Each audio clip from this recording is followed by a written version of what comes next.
Space astronomy is an important but also expensive and complex part of the astronomy enterprise. As you recall, most of the electromagnetic waves that run from gamma rays to radio waves do not penetrate the Earth's atmosphere. The only way we can observe these waves from celestial sources is in Earth orbit, or even beyond. So space astronomy is an essential part of how we learn about the universe. The most iconic space observatories are NASA's missions called the Great Observatories, which includes the Compton Gamma Ray Observatory, now defunct, and 3 currently operating missions: the Hubble Space Telescope, the Spitzer Space Telescope, and the Chandra Observatory, working at X-ray wavelengths. These are NASA's centerpieces for space astronomy, each of them having cost multiple $billion.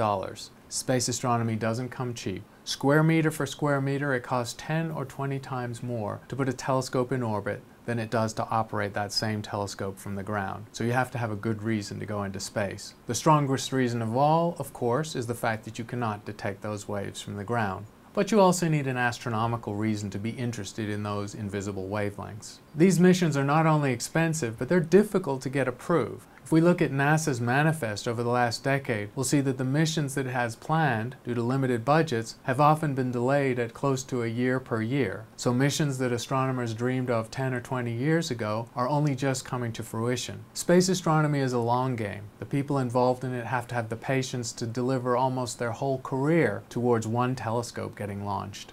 The ultimate place for a space observatory would actually be the far side of the moon. It's incredibly dark, it's shielded from all artificial sources of light, and it's also shielded from sunlight. And it's geologically quiet. There's almost no radio interference or light contamination of any kind. The perfect place for an optical or a radio observatory.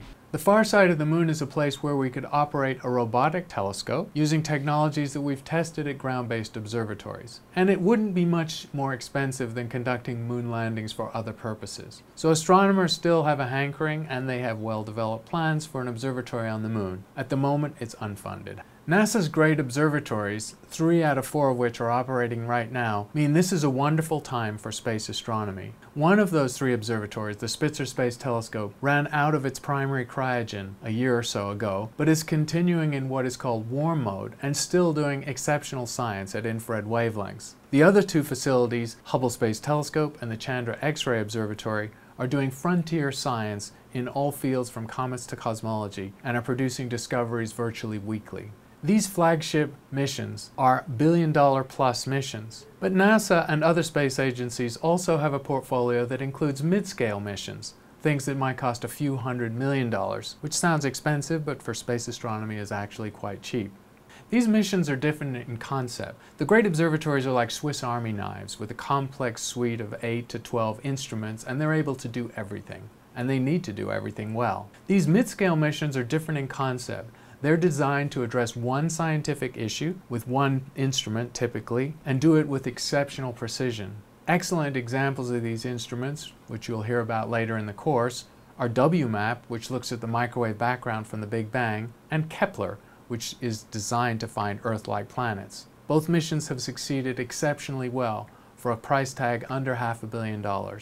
And finally, there are flagship missions still under concept and not yet funded that are really out of the box because they go beyond the detection of normal electromagnetic radiation. A good example of these is LISA, the Laser Interferometer Space Antenna, which is an interferometer that we've already talked about in space designed to detect gravity waves.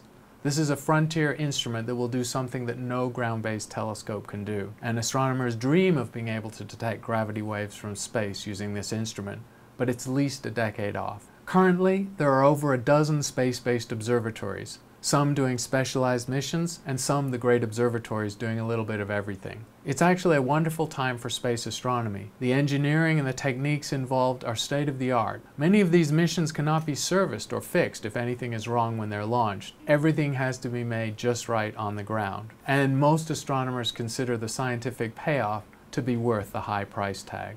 That's the big and expensive end of the scale of astronomy. What about the other end, accessible to all of us? In 2009, it was the 400th anniversary of Galileo's first use of the telescope to study the night sky. And in commemoration of that event, very important for most astronomers, the Galileo scope was produced. The Galileo scope is a modern version of Galileo's best telescope using modern optical components. It's entirely made out of plastic, in fact. This has found its way into the hands of hundreds of thousands of people and has provided the best entree to the night sky for the average person. It's still a highly recommended way of learning about the sky, but it's always a good idea to spend an extra $15 on a tripod. Galileo's telescope has a very small field of view and is a long device, so holding it steady on the sky is difficult. A tripod makes that much easier.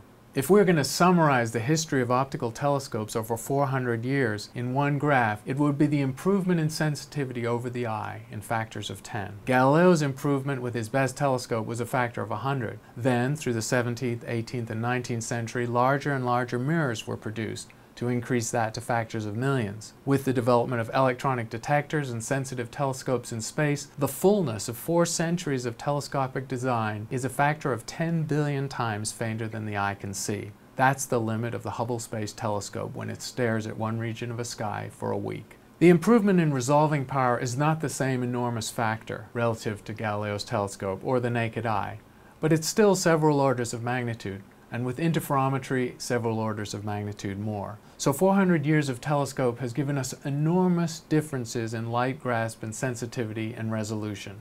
Space astronomy is an important way to learn about the universe. The missions are expensive, but they do things that cannot be done from the ground, often looking at invisible waves that are extinguished by the Earth's atmosphere. Astronomers currently have a portfolio ranging from great observatories that cost multi-billions of dollars to specialist missions doing particular scientific experiments. All are important, and together they've delivered a factor of 10 billion gain in depth over the night sky observed by the naked eye.